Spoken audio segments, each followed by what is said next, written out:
Hello children, last time we studied about parthenogenesis. Now we are going to study about events in sexual reproduction. That is pre-fertilization events, fertilization and post-fertilization events. Now pre-fertilization events. So before fertilization what is required? Gametogenesis means gamete formation. And another step is that how these gamete transferred to the female gamete. That is the important points. So pre-fertilization include gametogenesis and gamete transfer, then fertilization, thereafter post-fertilization. Post-fertilization include also two things, zygote formation as well as embryogenesis. So we are going to discuss it. Pre-fertilization events.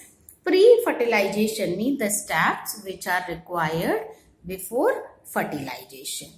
So first is gametogenesis. The process of formation of male and female gamete is known as gametogenesis.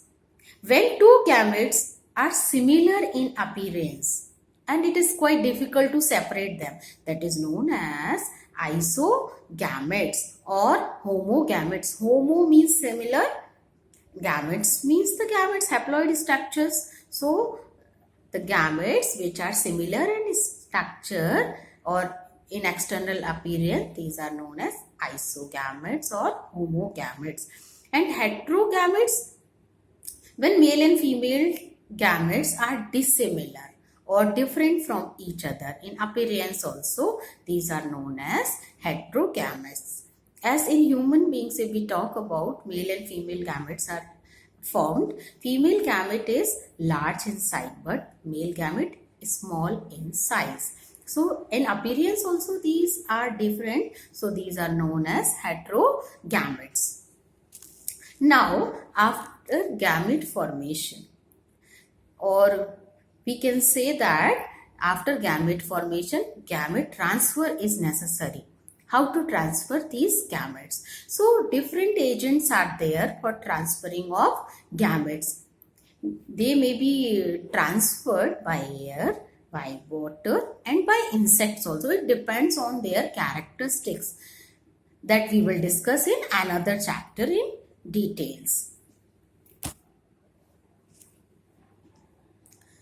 Male gametes are usually motile. That is why they are small in size. They can move. And female gamete, that is always static or constant, present at one place. Male gamete has to swim and to reach to the female gamete. In lower plants like algae and fungi, both male and female gametes are motile.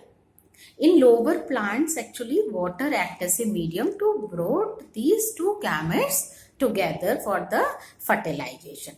In angiosperm, pollen grains are transferred from one flower to another through the process of pollination. We know pollination is the process by which pollen grains are.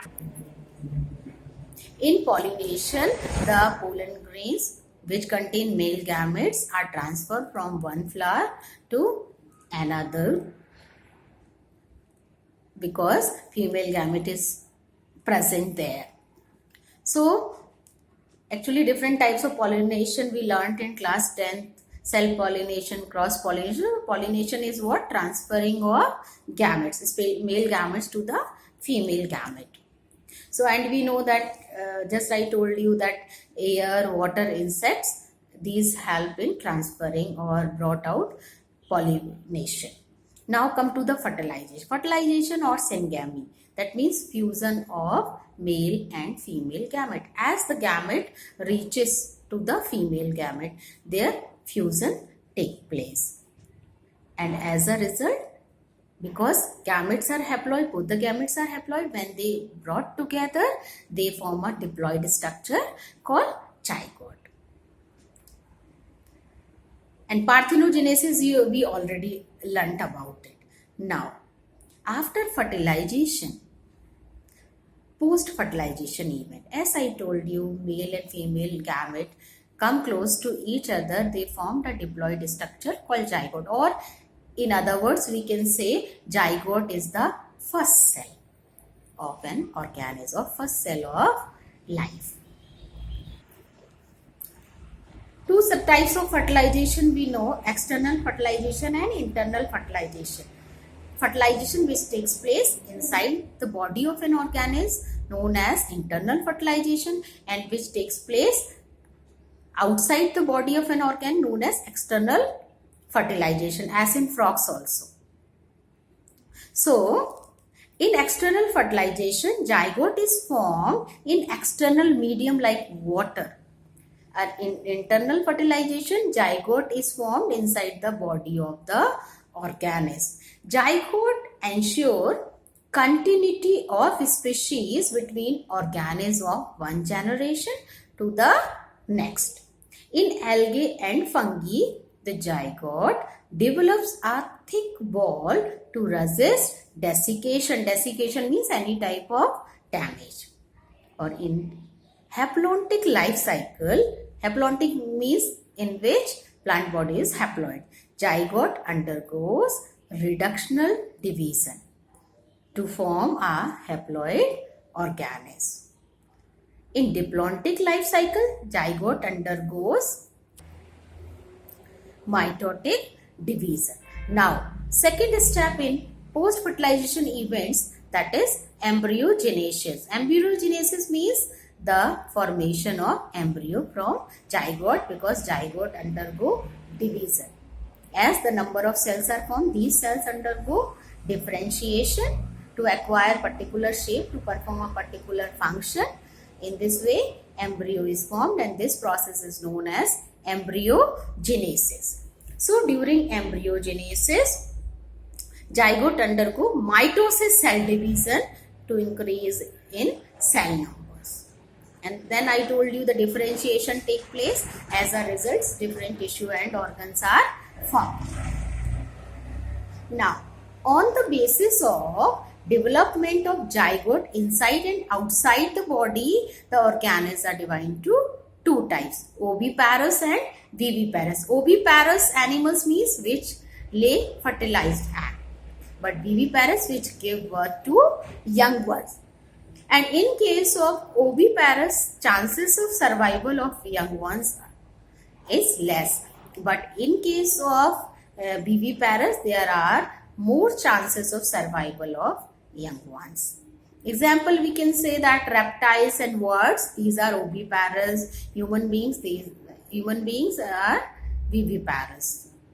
Then in oviparous, actually the fertilized eggs have outer covering, calcareous shell, means which is made up of calcium carbonate, and young one hatch out after a period of incubation.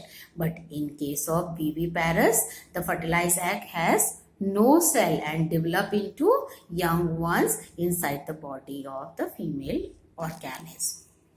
Now, children, note it down one point. It can be asked in 1 mark in the board examination, that is Strophyllanthus kunthiana flower once in 12 years.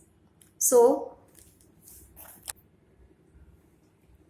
now only the difference between the external fertilization and internal fertilization is remaining. That also you noted down your copy. You know that the fertilization which takes place outside the body of an organ known as external fertilization, and the fertilization which takes place within the body of an organ is known as internal fertilization. In external fertilization, the offsprings are extremely vulnerable to predators, means there is a dangerous situation. And in internal organ fertilization, the offsprings are well protected inside the body of a female organism. Now, in external fertilization, always large number of female and male gametes are released in water. But in case of internal fertilization, male number of sperms are produced in large number, but female gamete, that is single. Example of internal fertilization, birds and mammals. Example of external fertilization is bony fish and frog. Now children, you can note it down one more important point, that Typhilina brahmina is the smallest snake of India. Now children, I hope this chapter is about to complete. So on next time we'll try to start new chapter, that is second chapter, and I want that you complete your notes and keep revising it regularly. Take care, stay safe.